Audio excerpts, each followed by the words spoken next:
Good morning and welcome to Live FM KZN. This is David Dorfman and this is the Entrepreneurs Live Show. This morning we've got a spectacular guest for you online. We've got one of the best business coaches, motivators, and absolutely awesome guy, Mr. Victor van der Spuy from I Say Yes Africa online with us. Welcome to the show, Victor. Welcome, David. Thank you so much for having me, David. It's always so great chatting to you. Oh, man, it's an absolute pleasure and honor to have you with us. And I am so excited to have you with us. The guest is going to love you, and they're going to love what you're going to show them and teach them, my friend. So I want to start off with something I like to do on each show. I want you to tell us, who is Victor van der Spuy? Where do you come from? Where did you grow up? Just a little bit more about you, the juicy parts. All right. Thank you for asking. And for those of you that don't know me very well, in a nutshell, I am an executive consultant and a success coach. And really my passion, David, and I think that you've gotten to know this about me, my passion is really about empowering people. I love to see people thrive, and I love to see people moving forward and finding their unique space in life, finding their sweet spot in life, finding the place where they are fully optimized, able to flourish, able to prosper, able to be their best version of who they are supposed to be. And that passion really put me onto a journey for myself, really to understand the nuts and the bolts and the science of how that is done. But we'll get to that in a moment. Awesome. So really what drives and motivates me is the fact that people is really the core of everything that we do at SAS, everything that I do as a person. Yes. People is what make me tick. And really, people is the important thing, and really is the thing that makes the world go round. Oh, beautiful. So, yeah, in a short answer, and we can explore this as we go along in your show this morning. I love people, and that has put me in a position to help people in their journey to create success in their own personal life, and also as an entrepreneur to create their own success as entrepreneurs, which is not an easy journey. But at the end, I take extreme pleasure and delight when I see people climbing their own mountain, getting to the top, and saying, I can see the world from here. That is what really blows my mind. Beautiful, man. That's absolutely beautiful. And tell me, Victor, where did you grow up? From where are you originally? Where did your childhood take place? Your young adulthood, those kind of things. Okay, so I was privileged to be born and bred from the beautiful mother city here in Cape Town, and oh wow! I was born and bred in Cape Town. Grew up in the northern suburbs in a farmland area called Durbanville.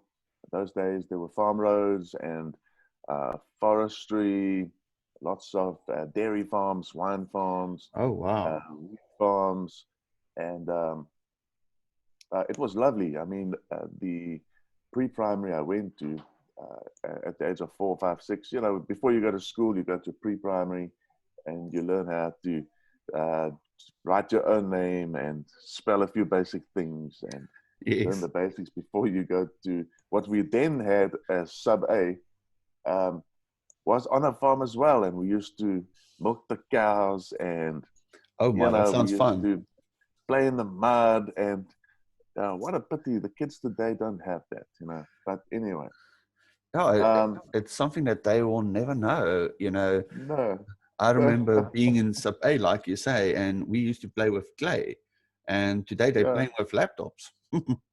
Exactly, and yeah, so from there, at the age of 12, my father was a businessman, and he had the opportunity to head up a very large organization in Durban. And so from Durban, I lost the will and then became a Durbanite.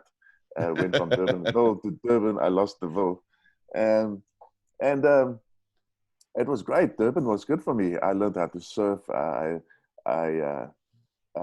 met my beautiful wife. She gave me 2 fantastic kids, which is another phenomenal story on its own. Because, you know, I don't know if I shared this with you, David, but between my wife and I, it was impossible for us actually to have children.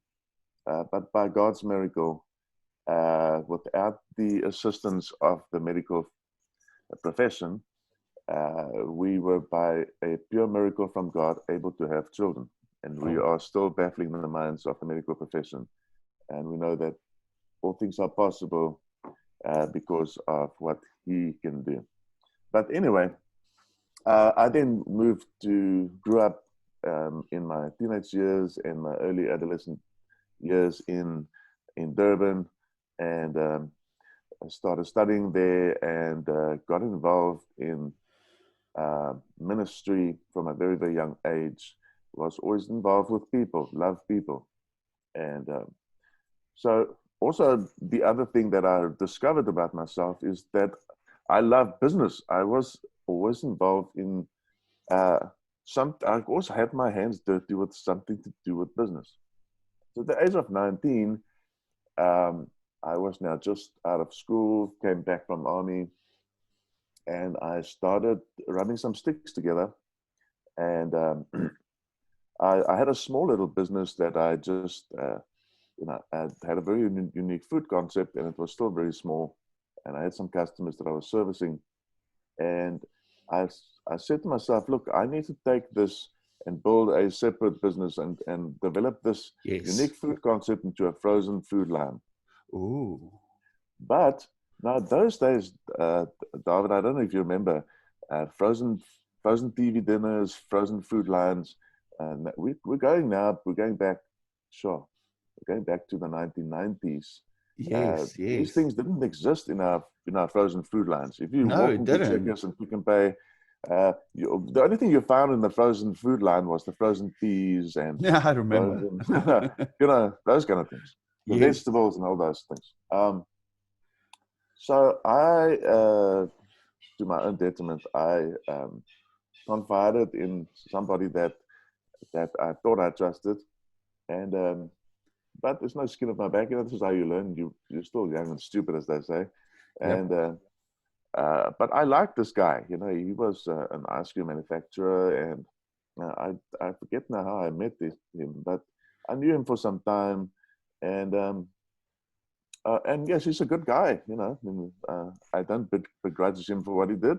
He was an opportunist, and that's what business is about. Yes. And I said to him, look, this is what I have in mind. You're working with frozen foods. I mean, making ice cream. What kind of equipment do I need? How much will it cost? I'm thinking of pulling in an investor so that I can afford the capital equipment, capital expenses and blah, blah, blah. Put a budget together and all that kind of thing. And before long, I realized, this is going to be something that requires a massive infrastructure, because talking to a big food line like Pick n Pay, you realize they have hundreds of stores all over the country. Yes. And your investor is you're gonna need to talk to quite a big type of investor. Correct. Yes. And anyway, so I should have just started much, much smaller, but being so enthusiastic that I was, and I think you'll learn that about me, I'm quite an enthusiastic kind of person. I jumped off and fired away, and this guy must have in the quiet made all his notes. And a couple of months later, while I was still hunting for an investor, a couple of months later, I walk into one of these food stores, Spa or Pick n Pay or something, and here I see my food concept in the frozen food line. No. I pick up the box and I thought, this is interesting. Somebody else had the same idea. Let me see who it is. And I turn the box over and I see his address at the back of the box. Anyway, Oh But my. I then realized, well, look, maybe I'm onto something. At least this idea I had was not a horrible idea. Somebody else was prepared to put his own money behind it, um, and do it. And so I then realized that a part of me was very strategic and could come up with quite sound and solid strategies um, that was doable. It wasn't just pie in the sky dreams that people wouldn't be able to really chase and make something of. And that then also really, after we got married, my wife is a phenomenal life coach, and she said to me that I should really put all this passion together and start studying towards marketing. Okay, And cool. so I did a helicopter course, and I still remember my with Daimler. It was on a Saturday, and it was 6 weeks or 8 weeks every Saturday. And I thought, before I take a big plunge and sign up for a degree, let me Yes. first go and do a helicopter course and see how does that go. And after that 6 or 8 weeks, now Rowan, I forget my surname, but he was my lecturer, and he was the steers manager or the Steers brand manager, their first brand manager that they had. Steers also Oh those days were wow. a very, very, very young organization, Yes. and he was very, very impressed with me, and he looked at what I've done for my project, and he gave me some very, very positive words and affirmation. It made me realize that, look, I think I've got something going here in terms of being a strategist and a marketeer. And so I studied further and eventually studied right up to my master's degree. And now I'm going to prepare for my PhD. Oh wow. And I discovered something else about myself, and that is that I love academics. I quite love the academic scene, um, but not for the sake of having papers that you can hang on your wall. That's Correct. the furthest thing. It's because it's so interesting to me. It's just really uh, stimulates me so much. But Oh, anyway, excellent. uh, I then I then now find myself back in the mother city after all these years. Have started a couple of businesses. Have been in marketing for some time. Pursued a journey in sales, which led eventually to marketing, and the marketing manager for quite some time for a large automotive component manufacturing company. Oh, And beautiful. from there, I decided that I'm going to become a business coach. And yeah, I was a business coach for a new emerging business coaching brand for about 2 years. And the opportunity came along for me to uh, pioneer a new global life coaching brand called I Say Yes.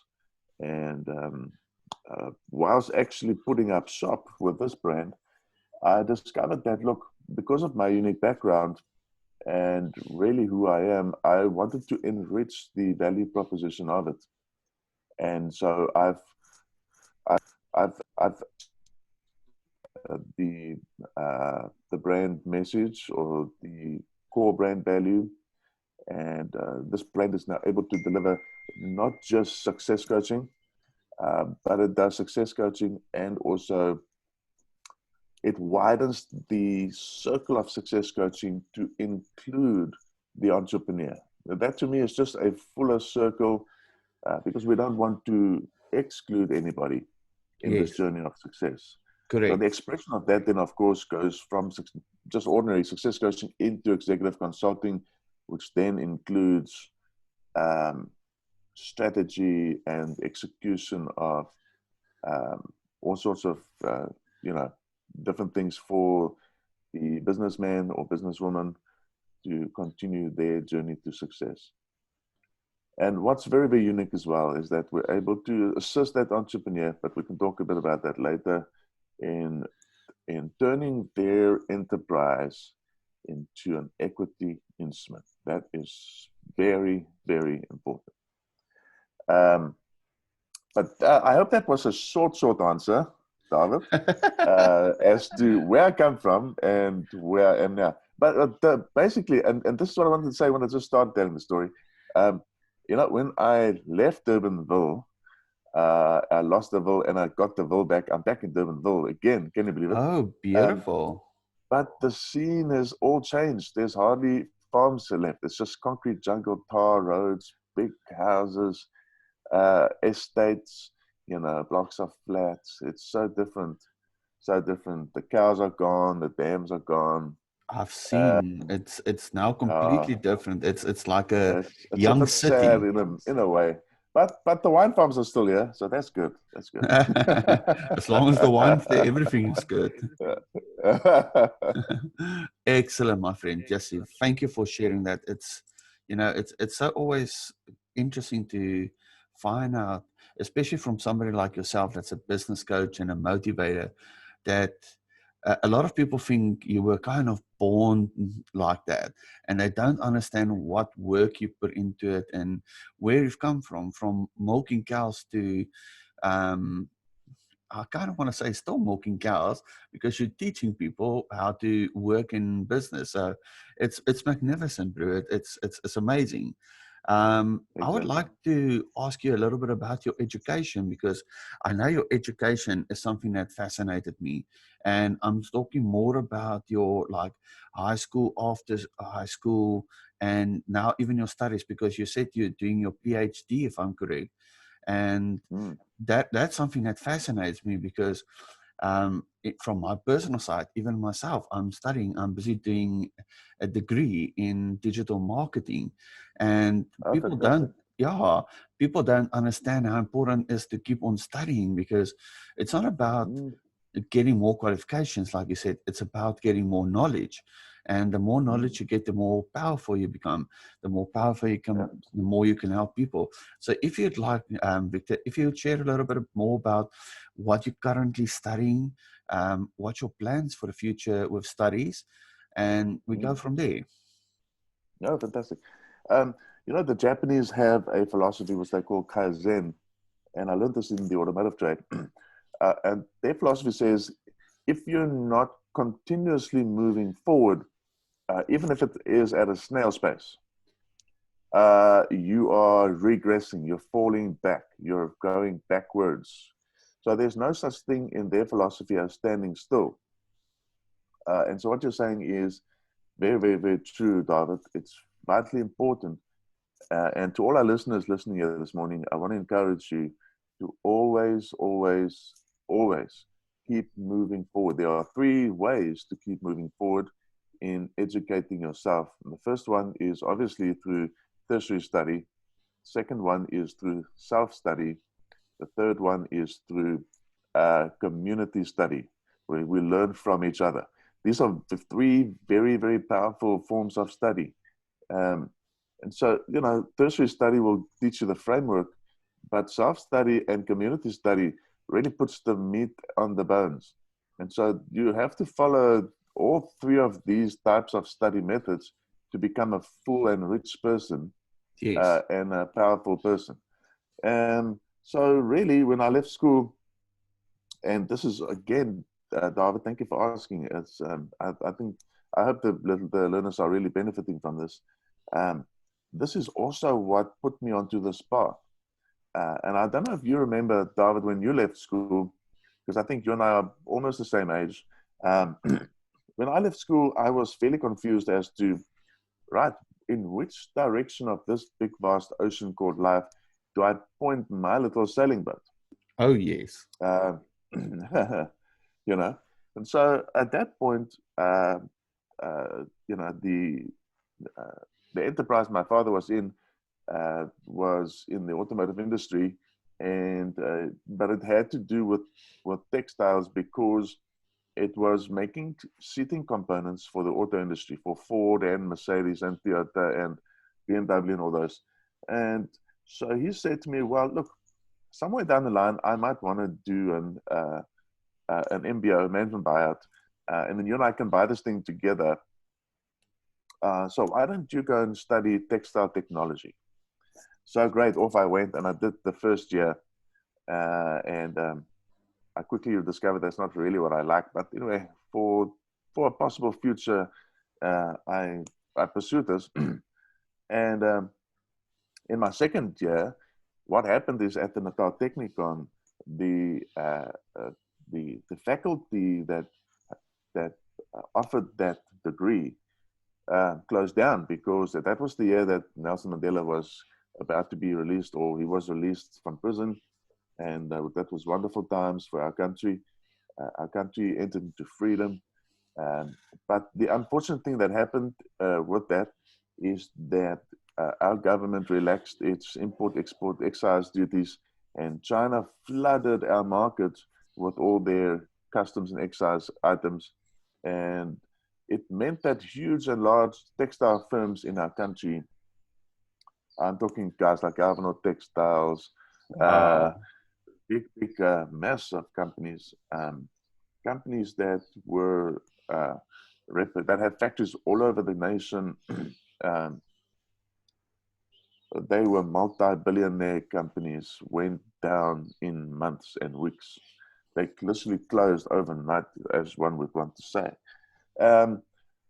And it was sad. So this body, this faculty that was offering this degree said to all our first year students, sorry, go home, pick another subject, study something else, can't help you. This is no longer available, this faculty is no longer available, you know. And so there I sat thinking, now what now? And long story short, I then started a career in sales, and that's where I started discovering that I really love people, which, you know, the textile industry, it's all about working with machines and equipment more than people. And that's what really frustrated me. I couldn't handle that. And I then started studying through the Institute of Marketing Management, IMM, and I did my MPhil there, after my BPhil postgrad there. And so now I'm going to possibly work through the University of Stellenbosch here to do my PhD. Oh, wow. I've already got a contact person here, and I already more or less know what I want to do my white papers on, and it's exciting. You know, my son already, when I was still going for my final year in my master's, said to me, Dad, you better slow down. Before I hit matric, you're going to be a professor. And I said, well, I can't help it. I so love what I do. Indeed, yes. And I guess that's what happens when you so enjoy it, you know? I agree with you there, because, you know, the one thing that I keep on telling even my wife and my family is the reason I'm studying is because it's so fun. And people look weird at me and they say, like, fun? Studies fun? I said, yes. Because if you're going to look at studies just being difficult and hard, you're not going to enjoy it. We're learning new things because the world is evolving so quickly around us. And the more we learn and enjoy it, the more the world becomes enjoyable for us. So it's quite cool. What did you say was your master's that you're going to go into, your main line that you're going to study on this? Okay, so how it works with the Institute of Marketing Management at the IMM is their degree is, when you get to NQF8, it's the same as the local MBA, but because it's an international degree, they still call it B4 Honors, but it is NQF8, which is equivalent to master's degree in South Africa. And you can then do one more, excuse me, you can then do one more dissertation, which will give you the switch over from the B4 to MPhil. But I said to myself, because that's a 600-page paper, right? And I said to myself, oh, hang on, let's be clever here. I'd rather save all that energy, excuse me, because I want to do my PhD. The reason I want to do that is that already by that point, I started formulating some of my own philosophies. Yes.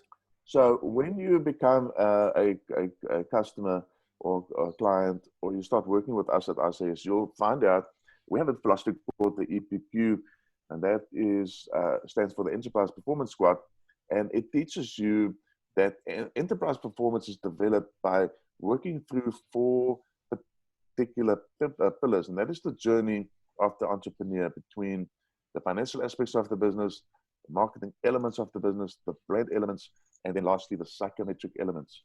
And these are 4 critical and crucial elements or pillars that the management team or the entrepreneur, if it's a small business, need to work through or walk across or work with. I love it. To create optimized performance.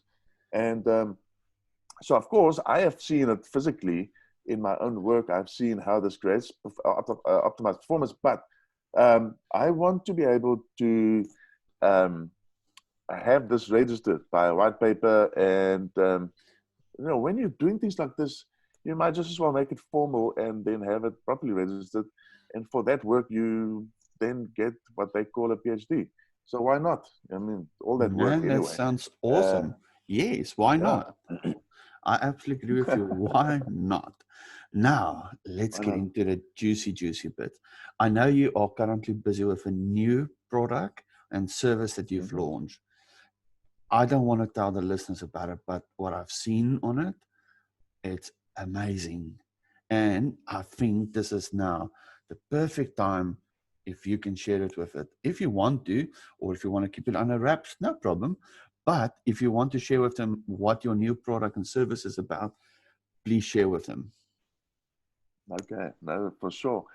So, David, when the lockdown came because of the COVID-19 pandemic, most of the entrepreneurs that we work with went into hiding. Obviously, everybody was in a real state of uncertainty, including ourselves. We had to very quickly, meeting after meeting, long discussions. We realized that this could be a long drawn out thing that could only be resolved by next year. Yes. So our current product range was all, brick and mortar, if you would want to call that, physical services where we touch people, we sit with people, we have coffee with people, we work physically with people, which now is not going to work. So we very quickly realized we were going to have to put together a service offering that is cyber-based. So what we did is we created 2 new products, and these are digital products. So we now created a digi product range, and these are the first of a few that are to follow. So the first 2 is now, the first one is the Life by Design digital product, and the second one is Optimizing the Entrepreneur. Now the first product, Life by Design, is really a compass product. It helps the delegate to go onto a journey of discovery. So, I like that. You know, like I said earlier, a lot of us have left school, and some people that I speak to are still, they're on they're a bit more advanced in their age, and they still not sure, is the path that I've chosen really the right path? Because I'm now a lawyer, or I'm an accountant, but I'm not a very good one. Obviously, I wasn't really meant to do that. And I'm not joking. You know, we've gone to schools and they've done talks like this, and the kids grab us and they say, "So, what's the next big thing? Is it going to be IT? Is it going to be project management?" And I say to them, "Keep quiet. Calm down. It's not any new thing out there. There's not the next craze that's going to make you money. It's what's inside of you that's going to make money." Yes. And so what this product does, David, is it helps every person to see the hidden blueprint that's inside of you. Beautiful. Very, very important. Because it depends on who you are, what's in your DNA, what you were created for, and what you're meant to be. Now, Oh, I've yes, seen, just yes. on that point again, I've seen so many doctors, lawyers, so-called professionals, right, that drive cars that fall apart, that can't pay their bills. Because you only see the successful ones, and then you think, yeah, why didn't I become a doctor? Or why didn't I become a lawyer? Look at how these guys are making money. But you only see the successful ones because in their blueprint, they were meant to be that, and they followed that. Yes. They, by mistake, discovered, hey, I should be doing this because I am actually good at doing this. I was meant Man, to I do love this. it. My psychometrics are shaped. Everything in my being, the way I think, the way I walk, the way I talk, the way my whole uh, uh, being functions is shaped and cut out for this particular work function or life function, right? Yes. I mean, if I have to cut the body open and the blood comes out, I'll be the doctor lying on the floor. What good is that? I might be very passionate about helping people, yes, but at the sight of blood, I'm the one lying on the floor. Sorry, gone. That doctor's gone. So that's not going to help me, nor the patient. Um, so you have to discover your blueprint, I like and that. you know how many people this product has helped, David. We had people that were actually suicidal. Now we can talk for hours like this. We had people that were suicidal. There was actually one lady that was, now she wasn't suicidal, I'm sure, but she was very, very, very severely depressed. And you can actually go and watch the story on our Facebook page. She was very Okay. unhappy. Actually, she was a medical doctor, and she started calling in sick for days on end because she worked at a government hospital. She comes from a previously disadvantaged background. And when she left, when she did a matric, a friend said to her, "You're so bright." I think, if I'm not mistaken, she aced it. She had 7 or 8 A's in matric when she did the final matric exam. And so she was a really smart cookie, really smart girl. And so all her peers said to her, "You are not going to stay here in the township. You better go and study to be a doctor." So, of course, because of all her high marks, she was managed to get bursaries. I mean, the guys Okay. offering bursaries all lined up in front of her. She could pick which one she wanted. She started to be a doctor. But a couple of years into being a doctor, she's so depressed. She doesn't want to get up. She can't get up out of bed. Now, this is no joke. When when we saw her, and I didn't know her story yet, we said to each other, all of us there, "What's the matter with this lady? She looks like she's so depressed, she's going to kill herself." And she was that depressed. Now, when she discovered we actually did this program as a workshop. In the middle of the workshop is where you start discovering a blueprint. Yes. She got so excited, David, that she jumped out of her chair and she shouted at the top of her voice, right? Like it was someone winning the lotto. I'm not joking. Oh Now, my. the reason for this is that she discovered, and everything made sense. Why, excuse me, why am I so intelligent? Why do I act like this? Why does this fascinate me? Why do I enjoy that? Why all these whys? Is not satisfied in being a doctor, okay? Yes. And she then discovered her blueprint is that she should be a Harvard type, what was it again? Like a Harvard type researcher, somebody that researches stuff and then comes up with there's a particular, I forget now what is the faculty, but these people become, they study towards PhDs, and their job is to be researchers, and they discover new technology and new, I forget now what that's called, but she had one look at this piece of paper and the answer on that paper, and it was like everything on that sheet said hello to her. Oh All the my. lights switched on, and she screamed at the top of her voice. It was frightening to see. It was a sight. But that is what happens when your switch gets switched on, when you discover your blueprint. Oh my. This is Um, beautiful, man. so There's lots of people that we've worked with that uh, are, how can I say, the best way to describe it is round pegs in square holes. Yes. Yes. They fit, but they don't fit well. You know what I'm trying to say?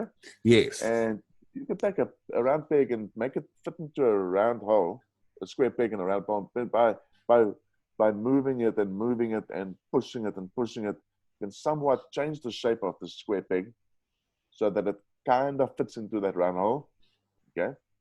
And this is what psychologists tell us, that through psychometric learning, you can learn to do something by a process of about 10,000 hours. So let's say and this is another story, a guy that lives here in my estate. He left school and he's worked for one single company his entire life. He now is looking at leaving this company, and but he is the FCO, the financial chief officer of one of the largest furniture manufacturing companies in South Africa. Oh my! All right, but not happy. And I said to him, "What? You should be earning." Yeah, of course I'm earning lots of money, but very unhappy. I said, "Why?" He said, "Because I hate what I do, and I know I can earn probably 100 times more than what I'm earning now if I follow what I love doing." So here's the thing.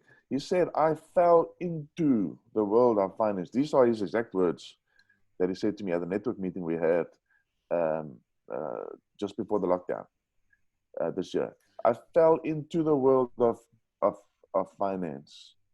You see, so through a process of psychometric learning, you can learn how to drive a car. Yes. Doesn't mean you were born to drive a car. We all just learn how to do it. Correct. He learned how to become good at finance. He since has now learned his blueprint. He's discovered his blueprint, and he's busy setting up shop. And he showed me the figures. This guy can literally earn. Sure, I don't want to even talk about how much money he can make, but this guy can make lots and lots more money. So his individual performance is so hampered by staying in his job, because he literally is a square peg in a round hole. Albeit that he's making money, he would make so much more money if he takes his round peg out of the square hole for finance now and puts it into his round hole. Yes. And that's what we call psychometric fit. And that's what Life by Design gives you. It's a product that helps you to find your psychometric fit so that you can perform naturally. You'll be that's in beautiful. a position in life where performance comes to you naturally because you're doing what comes to you naturally. And then beautiful. Optimizing the Entrepreneur is a follow-up program from there that instills 30 entrepreneurial disciplines in the entrepreneur. And the reason why we put these two together, David, is that the world has not got enough entrepreneurs. No, they don't. COVID-19 has showed it to us. You know that, huh? Absolutely. The world has taken a big shake-up with COVID-19 restrictions all over the world. And it has just shown us that the world has not got enough entrepreneurs. I mean, I was talking to a guy on LinkedIn a couple of weeks ago. I was talking to this guy at LinkedIn, on the LinkedIn platform. I was chatting to him, and he was a team leader at LinkedIn of 1,000 people. And the day I was talking to him earlier that day in the US, he was notified that him as the team leader and thousands of his members were now being made redundant. They were retrenched. That's hectic. That's crazy. It just shows you the vast opportunity for entrepreneurship. Because if you look at the very basic law of supply and demand, it just means there is such a demand, there's such an oversupply actually in the employment space, and such an undersupply in the entrepreneurship space, especially in South Africa. Now, if you look at South Africa, we are the last, or one of the last economies in the world that has a wonderful, wonderful opportunity, David. Wonderful opportunity. Now, if you look at equilibrium, which is perhaps not something that economists like to talk about, but I like to talk about it. Economic equilibrium is where you have 33.3% contribution from all three sectors towards GDP. And that is private, public, and SME equally contributing to the GDP of the country, creating a state of equilibrium. Now, Yes. most of the economies globally have already come to that point of equilibrium. Yes. Yes. That's why they're calling developed. That's why they're called developed countries, right? In South Africa, our contribution to GDP from the SME sector is less than 6%. Yes. Oh And that man. smells like opportunity. That smells like opportunity. Absolutely. Massive, massive opportunity. Massive opportunity. Now, the downside of that, of course, is that the other two sectors are overstaffed. They're overpopulated. So people are going to fall off that bus. That bus is overcrowded. You know, especially if that bus hits a speed wobble or a big bump in the road, people are going to fall off that bus. And that is what's happening now. Lots of jobs are being lost. It's sad, but that is unfortunately a natural phenomenon. It's the supply and demand getting to that place of equilibrium, you know.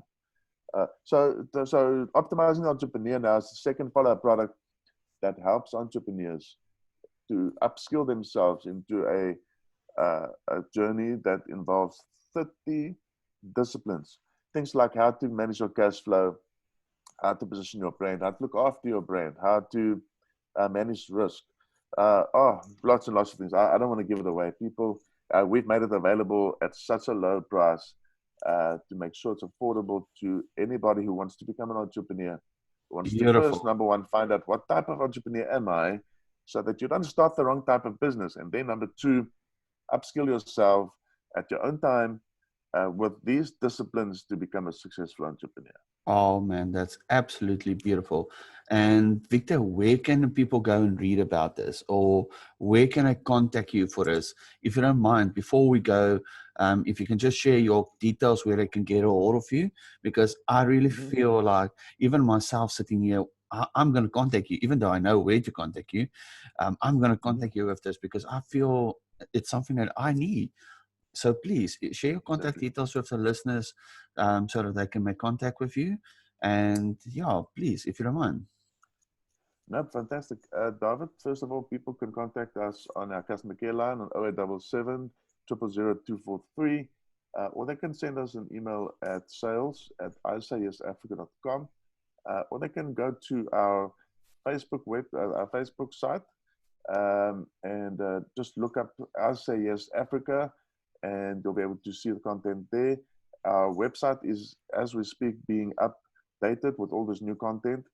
So if they go to isayesafrica.com, there's still the old website there, but you can go there. And then, of course, they will soon be able to also see this content on the Trading Entrepreneur mag platforms. So the listeners are able to check it out on all of these platforms we've just mentioned. And we look forward to seeing as many of our listeners to respond. And we'll be very, very glad to assist any of them. Excellent, man. Let's just repeat that telephone number once more, just a little bit slower. It's 0877 000 243. Excellent, Victor. Thank you very much for joining us today on the show. We appreciate it. And I know that each and every person that listened today will be feeling motivated, encouraged, and in the mood to go study again. Victor, it was an absolute pleasure having you, my friend. And we're looking forward to interviewing you soon again to find out the success stories that you're going to share with us. Thank you, David. It was wonderful for having me. Thank you. It's always so great chatting to you. Okay, excellent, man. Listeners, tune in tomorrow again for another motivational, excellent, and uplifting story that we're going to share with you. See you soon.